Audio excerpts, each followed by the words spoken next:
Está escrito em 1 Pedro capítulo 2, versículos 2 a 10, o seguinte: Desejai afetuosamente como meninos novamente nascidos o leite racional, não falsificado, para que por ele vades crescendo.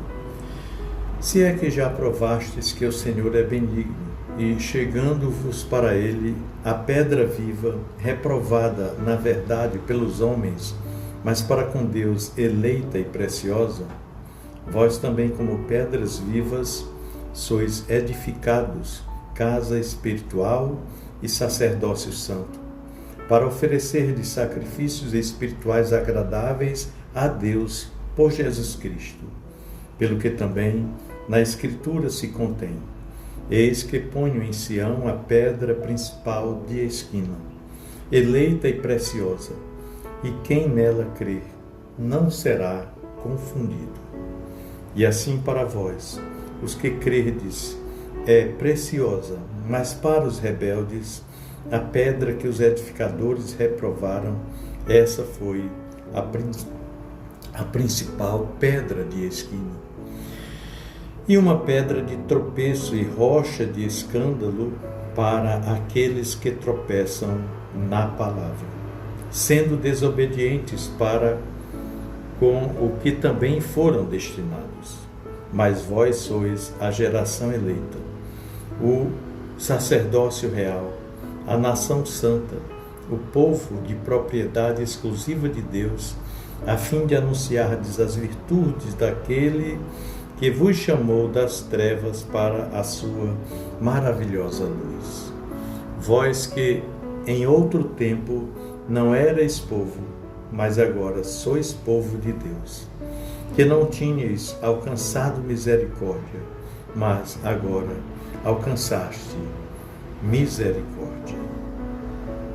Meu irmão, minha irmã, quando nós olhamos ao nosso redor, quando olhamos para a sociedade que nos cerca neste século, nós percebemos que estamos imersos em um cenário de pressa crônica, um cenário, eu diria, um cenário de ruídos incessantes e de uma cobrança esmagadora por performance e acúmulo material. A nossa geração transformou a agitação em uma virtude e a ocupação em um símbolo de status. Corremos de um lado para o outro, preenchendo as nossas agendas com compromissos urgentes, mas muitas vezes vazios de significado eterno.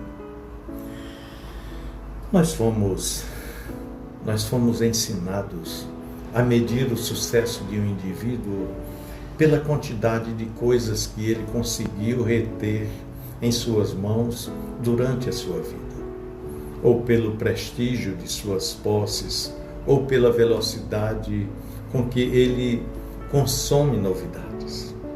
E nessa engrenagem, eu diria, impiedosa, o tempo para o secreto, o tempo para estar a sós com Deus, o tempo para olhar para o alto e o tempo para o cultivo da espiritualidade genuína vão sendo paulatinamente sufocados, restando apenas as sobras de um dia exaustivo para apresentar a Deus.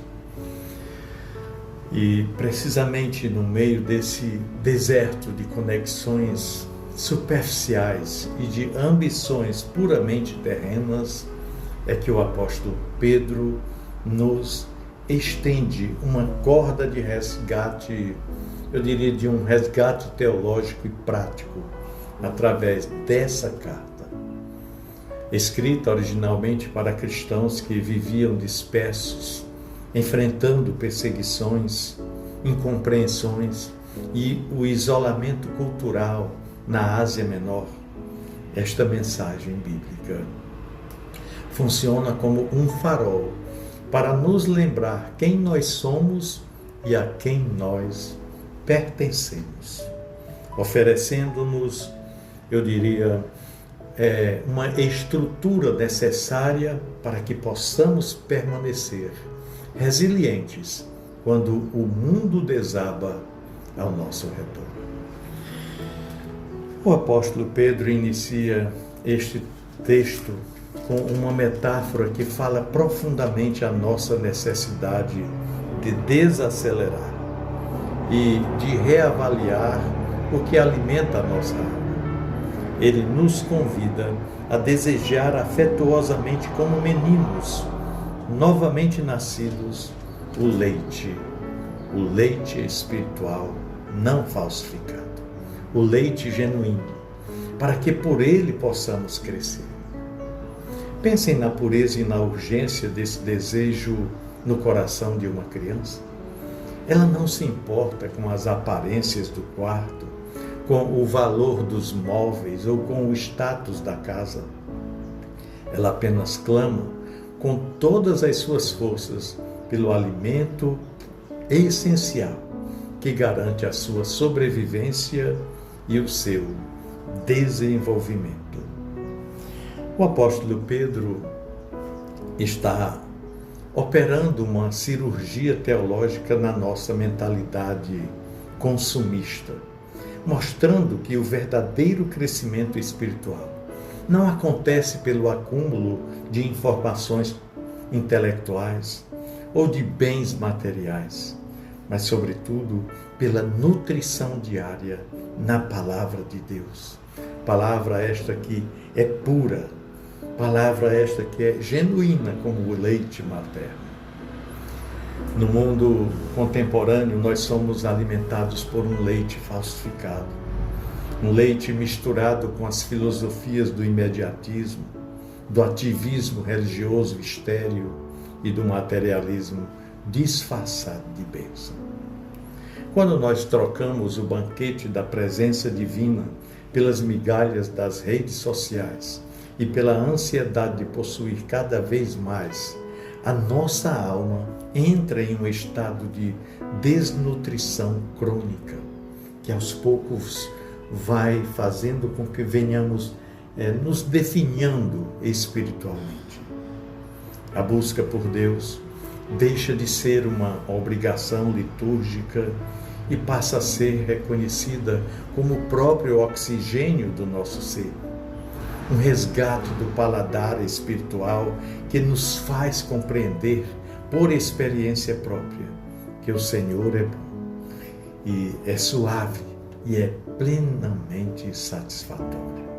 E isso somente a palavra de Deus pode nos mostrar. E a partir dessa fome restaurada pelo que é eterno, Pedro nos conduz a um encontro transformador com a figura de Jesus, descrevendo-o como uma pedra viva. Essa contradição poética e teológica fala de uma pedra que por natureza é inerte e fria, ser descrita como cheia de vida é o fundamento da nossa resiliência, espiritualmente falando. O texto nos revela que essa pedra foi rejeitada pelos homens, considerada inútil pelos construtores da sociedade da época, do sistema daquela época, mas para Deus ela era eleita e preciosa. Há um consolo indizível nessa verdade para os dias atuais. Isso porque muitas vezes, ao decidirmos viver na contramão dessa geração agitada, priorizando a oração, a integridade e o tempo com Deus, seremos rotulados como antiquados, como pessoas improdutivas pelos padrões humanos de produtividade. E a rejeição do mundo, essa rejeição dói. A incompreensão daqueles que amamos nos fere e a pressão para nos moldarmos ao sistema que valoriza o ter pode nos fazer duvidar da nossa própria caminhada. No entanto, o apóstolo Pedro nos lembra que o próprio Salvador foi descartado pelo sistema de sua época. Ser resiliente em meio às lutas significa fixar os olhos não na aprovação da cultura que passa, mas no veredito daquele que permanece para sempre. Quando nós somos rejeitados pelo fato de escolhermos o reino de Deus, na verdade estamos apenas nos identificando com a pedra principal, com a pedra angular que Pedro fala aqui, cuja beleza e valor foram validados pelo próprio Deus no dia da ressurreição de nosso Senhor Jesus Cristo. O mistério glorioso que Pedro nos revela em seguida é que nós não somos apenas observadores dessa pedra, não, dessa pedra viva, mas nós fomos integrados a ela. O apóstolo afirma que nós também, como pedras vivas, estamos sendo edificados como uma casa espiritual e um sacerdócio santo. Então, veja como como a profundidade dessa eclesiologia, dessa antropologia bíblica. Ou seja, em um mundo onde as pessoas se sentem cada vez mais fragmentadas, mais isoladas e mais usadas como mercadorias descartáveis, Deus nos confere uma dignidade, eu diria uma dignidade cósmica. Ou seja, nós não somos acidentes biológicos vagando sem rumo em uma metrópole apressada.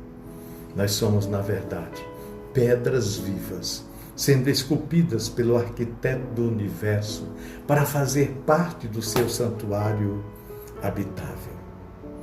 Cada provação que nós enfrentamos, cada lágrima que nós derramamos na solidão do nosso quarto, cada luta contra a correnteza do pecado e do materialismo é, na verdade, o cinzel de Deus batendo na nossa superfície tão áspera, retirando os excessos para que possamos nos encaixar perfeitamente na estrutura da sua habitação.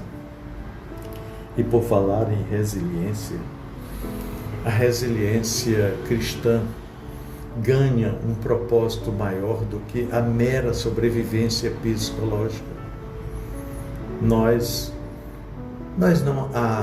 não aguentamos as dores da vida simplesmente porque somos durões ou fortes, mas porque sabemos que o sofrimento está produzindo em nós um peso eterno de glória, moldando-nos para sermos o lugar onde a presença de Deus repousa tranquilamente.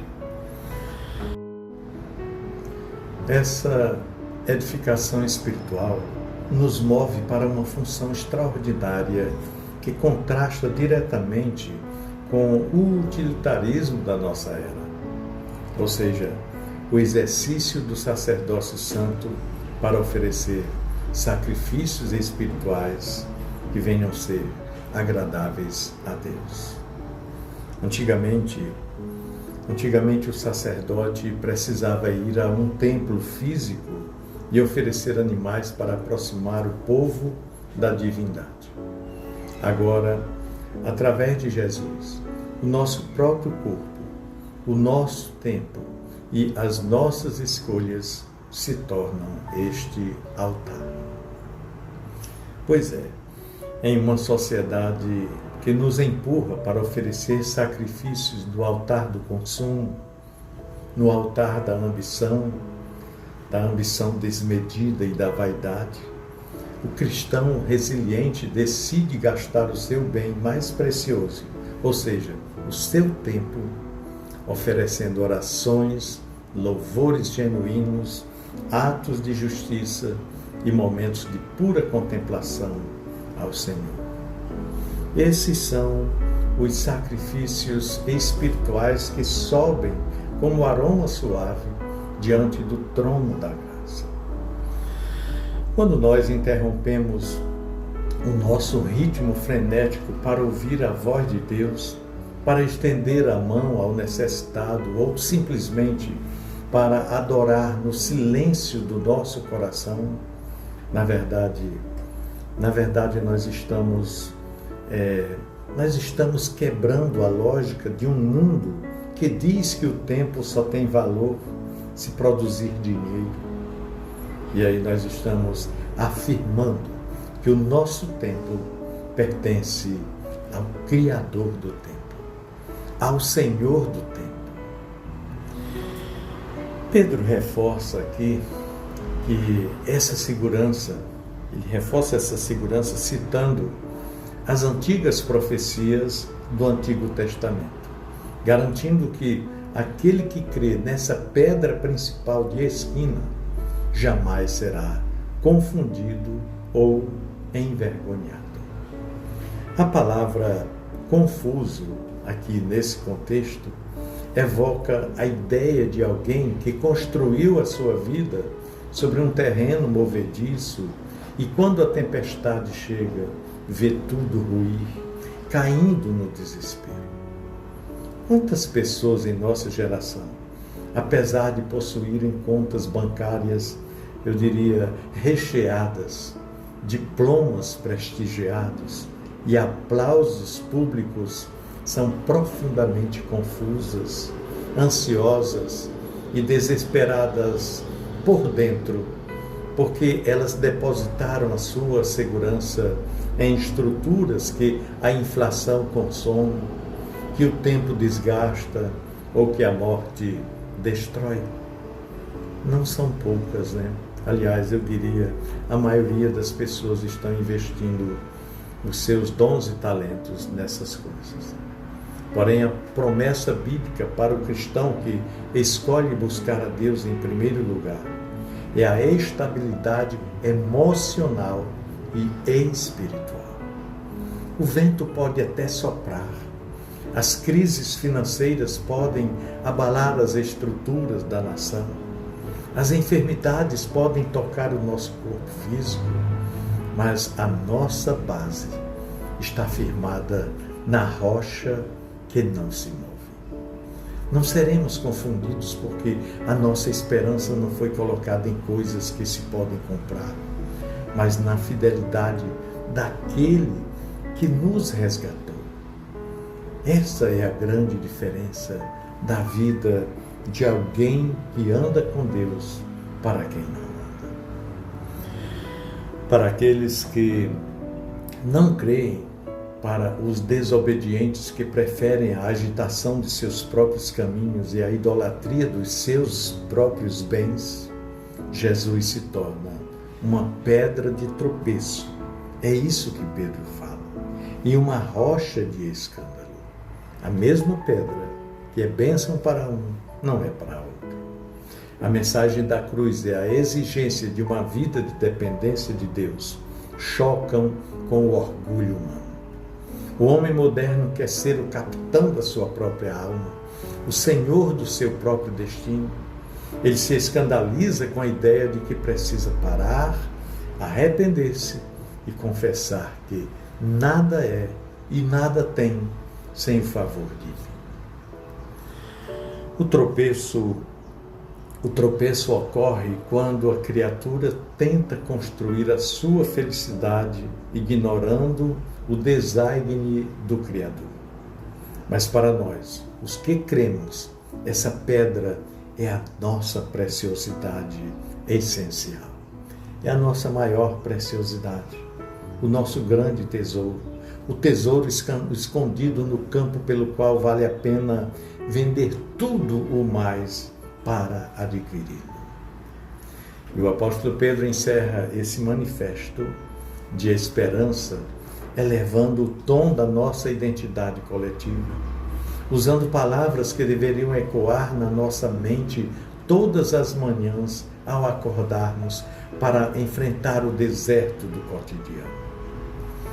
O apóstolo aqui nos chama de geração eleita, sacerdócio real. Mas vós sois geração eleita, o sacerdócio real, nação santa, povo de propriedade exclusiva de Deus. Cada um desses termos carrega uma densidade teológica impressionante. Nós não somos um aglomerado de indivíduos solitários tentando sobreviver ao caos deste mundo. Nós somos, na verdade, a comunidade da aliança. Nós fomos escolhidos por Deus antes da fundação do mundo. Fomos revestidos de uma dignidade real para reinarmos sobre as nossas próprias paixões e ansiedades, separados do sistema corrompido para vivermos em santidade e comprados por um preço de sangue para pertencermos exclusivamente ao Senhor. Essa identidade de povo adquirido anula a ansiedade de termos que provar o nosso valor através das nossas posses. O mundo nos diz: você é o que você tem. E Deus chega e nos diz: você é meu. E eu paguei um preço infinito por você, pela sua vida, pela sua salvação. E essa certeza nos dá uma resiliência indestrutível diante das escassezes e das lutas da vida, pois o nosso valor já foi definido na cruz do Calvário. E qual é o propósito final de termos sido resgatados de uma vida vazia, de uma vida, eu diria, tão agitada e focada unicamente no ter? E aí fomos introduzidos nessa maravilhosa realidade espiritual. O apóstolo Pedro também responde de forma cristalina. Ele diz: para que anunciemos as virtudes daquele que nos chamou das trevas para a sua maravilhosa luz. Olha, a nossa vida deve ser uma vitrine da graça de Deus no meio de uma geração que tateia na escuridão do materialismo e do desespero. Quando as pessoas olharem para nós e perceberem que mesmo em meio às lágrimas conseguimos manter a alegria, que mesmo em meio às crises conseguimos manter a paz e que mesmo em uma cultura de ganância escolhemos a generosidade e a simplicidade. Quando as pessoas veem isso, elas serão constrangidas a reconhecer que há uma luz diferenciada brilhando em nossas vidas. Nós que em outro tempo nem sequer éramos povo, estávamos desgarrados, como ele diz no versículo 10, vós que em outro tempo não erais povo, mas agora sois povo de Deus. Estávamos sem esperança, agora fomos feitos povo de Deus. Nós que não tínhamos alcançado misericórdia, agora fomos inundados por ela. Portanto, meu querido irmão, minha amada irmã, que este simples devocional não seja apenas mais um momento de escuta passiva em meio à nossa rotina acelerada, mas venha ser um divisor de águas na nossa percepção do tempo e da existência. Que possamos sair desse momento de reflexão, rejeitando a tirania do urgente, silenciando os ruídos do mundo, para que possamos ouvir o sussurro do Espírito e possamos dedicar o melhor das nossas forças, do nosso tempo, dos nossos dons e talentos para a edificação da nossa vida sobre a pedra viva que é Jesus. Que sejamos resilientes nas provações, sabendo que as pedras mais preciosas são aquelas que passam pelas maiores pressões no interior da terra. Que o nosso foco possa mudar do ter para o ser e do ser para o pertencer unicamente a Deus. E assim, firmados nessa verdade eterna, nenhum vento nos derrubará, nenhuma agitação nos roubará a paz e nenhuma ilusão materialista nos afastará da maravilhosa luz para a qual nós fomos graciosamente chamados e atraídos. Pensemos nisso. No amor de Cristo. Amém.